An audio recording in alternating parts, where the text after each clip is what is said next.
What's up, everybody? In this video, I'll be discussing how you can make $20,000 to $30,000 every single month by virtual wholesaling in any market of your choice. This is about to be some great content, so definitely just take a second, hit the like button, subscribe, and cut on the notification bell. Let's get into it. So the very first thing that you want to do whenever you're going into a virtual market, you have to do research on the area that you're looking to go in. So my favorite website that I use is NorthCarolinaDemographics.com. That website can actually work in any state. You just have to change out the state name and put it in front of demographics.com. So if you wanted to go into Texas, you type in texasdemographics.com, and what it'll do, it'll pull up every single city in that state from largest to smallest. And the markets that you should want to focus on is medium-sized markets and small-sized markets. That depends on if you're in a larger market already. In my situation, I'm currently in a larger market, but I have smaller markets as secondary markets and third markets that I'm in as well too. So let's say you pick out a state and you pick out a city that you would like to go in. The next step is identifying if you have any flippers in that area. Just say in my market, which is Charlotte, North Carolina, we know that it's 1 million plus people here. If we have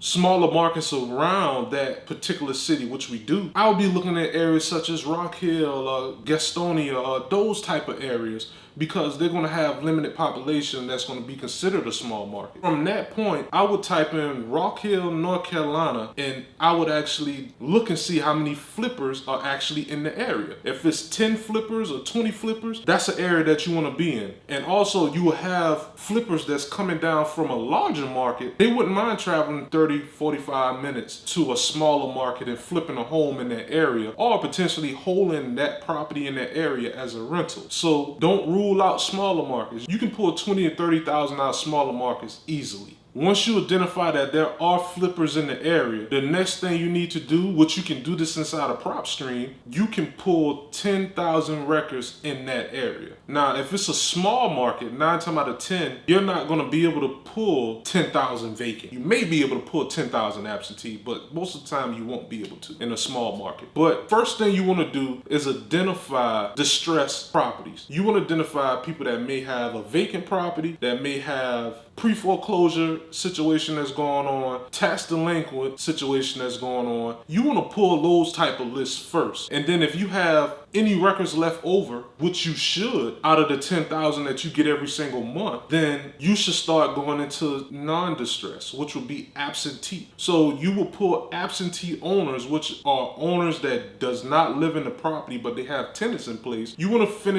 use your 10,000 records and pull those potential prospects or pull those potential sellers. So after that's done, I know you probably say, okay, now it's time to skip trace. Nope, it's not time to skip trace yet. The next step after you pull those 10,000 records is to upload it into REI-Sift. REI-Sift is a software that you can use. It's going to check for duplicates. It's going to check to make sure that your data is clean. And when you have all that absentee data and you have pre-foreclosure, tax delinquent, and you have a vacant property list, you can actually stack that data inside of REI-Sift, especially if you're on a limited budget. So that'll allow you to say, hey, I'm not going to skip trace 5,000 of the 10,000 records. I can focus down on 2+ stack data, which is absentee vacant, high equity absentee. You can focus on that type of data to go into the people that are more likely to sell their property. That's what you want to do with REI-Sift. Once you separate the clean data, of course, the data that's not clean, you're going to allow either someone from your team or yourself to take your time and go through and clean the data, because that's data that you want to reach out to too.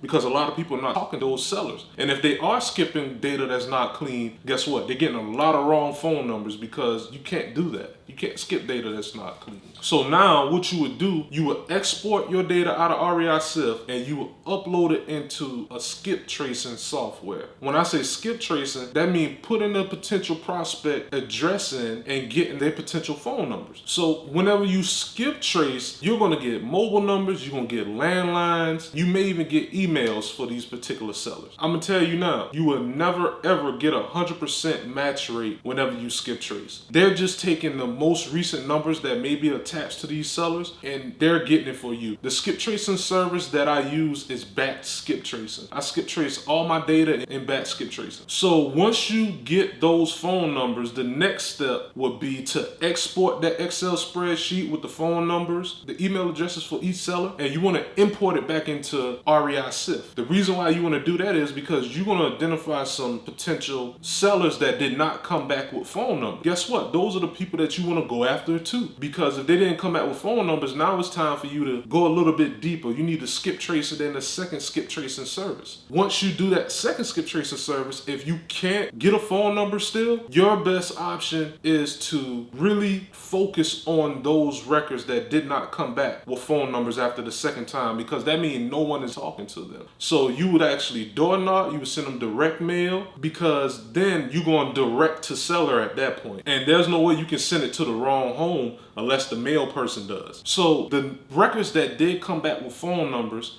now it's time for you to market to these phone numbers.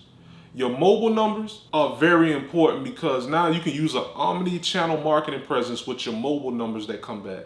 You can send them a text message, which I do that in REI Reply. You can send them a ringless voicemail. I also do that in REI Reply. You can call them. I use Call Tools to call them, and Call Tools is a multi-line dialer that you can use. You can dial up to 10 people at one time. I will have that link below so you can check out if that's something you want to do. But you can use the free route where you just call everyone one by one. That's going to take a little bit more time, but if you're on a budget, that's the best way to do it. So that's going to allow you to have an omni marketing channel presence with those particular mobile numbers. Now, your landlines, of course, those landlines are crucial as well too, because you can put them into Call Tools. A lot of people don't even try to reach out to landlines. All they want to do is send text messages and ringless voicemails. Listen to me, call those landlines, because 9 times out of 10, if it's an older seller, those are their landline numbers. So reach out to them and see if they would like to sell. So the next thing that'll happen, once you have that omni-channel marketing presence, you sending text messages,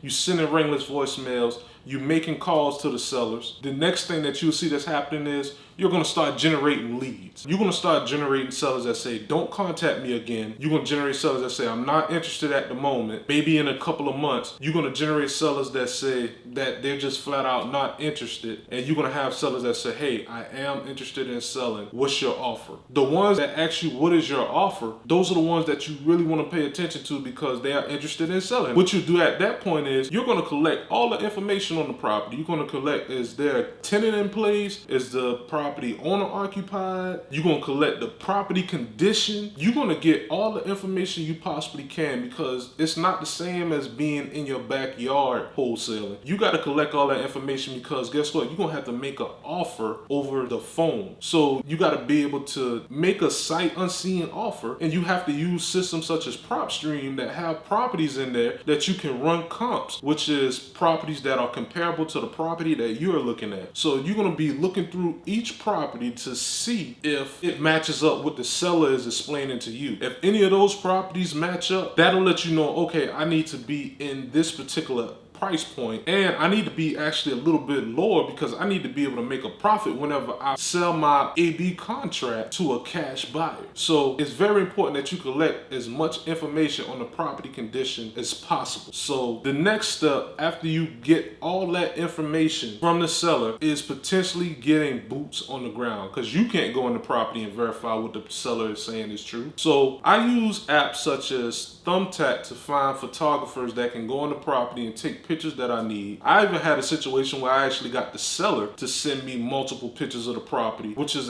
a cheaper option. You can tell the seller, hey, could you just send some pictures of the property so I can verify what you're saying is true? Or the boots on the ground, which is the person that you can get from the app Thumbtack, they'll take the pictures and send it to you. Or you can get another wholesaler in the area. You may have to split the deal 50-50, and they can go through and take the pictures for you. They also have an idea of what needs to be done in the property so you can make sure sure the price that you locked the property up for is a good number. So before all this happens, you need to lock the property up over the phone. Now that we verify the property condition, we have the property under AB agreement with the seller, now it's time to find buyers. You're going to be the B, the buyers will be the C. So you will have a BC contract that you will have to get signed by whatever buyer that you choose. How I market to buyers is I go in the prop stream, I pull a list of buyers that may be in a 30-40 minute radius of the property, and I send them the property and I see if they will be interested. If they will be interested, then we go to the next step of sending them pictures. But the key to whenever you're doing virtual wholesaling, your best option is to have an open house. So if you have a wholesaler that you're working with, this would be ideal because they'll be able to make sure that these buyers are not communicating with the seller. They're just going in the properties at a certain time, all of them, and they're identifying any issues that may not show up in the pictures so they can make a solid offer to you on the property. So after the open house, what will happen is you would tell a buyer, hey, you have till tomorrow at 12 p.m. to get your offer in. 9 times out of 10, if you have multiple buyers at the property at one time, the sense of urgency kicks in. They'll have the offer in before the next day. They'll put the offer in right then and there and try to get you to move forward at that point in time. If you still have offers coming in, don't rush. Don't take the first offer that you get. But that's also going to train them to know that they need to put in their highest and best whenever there's multiple people interested in the property. So after they put their offer in, the next step would be to get them to actually drop off a EMD, an earnest money deposit, at the title company that you're using or the real estate attorney that you're using. You have some states that are real estate attorney states,